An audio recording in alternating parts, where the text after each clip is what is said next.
Basically, Make Crime affects many disabled people across a range of different impairment groups, but specifically people with learning difficulties and mental health issues. One of the challenges around Make Crime is the complexity of how offending behaviour develops. So one of the things for us as an organisation is that people with a learning disability often become more vulnerable when they live in the community without proper support.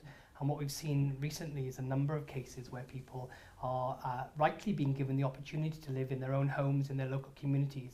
But as social service support reduces because of the financial crisis, what happens is people become more open to exploitation. And I think that there's a big difference between hate crime and what we understand about hate crime and the fact that hate crime is based upon hostility towards somebody, and Make Crime, which is about exploiting someone because you know they're vulnerable. We've had a lot of cases that we've had to deal with over the last number of months.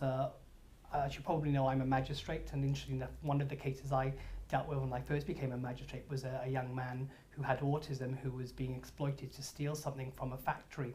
So what you often find, not only in terms of the exploitation around physical or sexual abuse, but people will be coerced into crime, and that's a real concern for us as an organisation, as people often live independently, live on their own with very small support structures or very few people who interact in their lives. People who want to exploit them can see that they can use them without being brought to account. Tuesday Friends is a term used quite often for Tuesdays a day. Perhaps somebody gets their weekly wage, for instance, or their benefits. So they'll go to the local post office to collect that, or the local bank, and will be accompanied by their so-called fake friends, who will then take advantage of that and use and abuse their money. So there's instances where, you know, perhaps someone with the learning difficulty has actually gone to a local pub with their fake friends and, you know, ordered rounds of drinks, and all their benefits money is gone in just one day. I think one of the biggest challenges for us as a society is how we balance the rights of people to live independently and to be supported to live independently, and their ability to make choices with the protection that people deserve. And there's a real balance between protection of the individual and people's capacity to make choices in their lives.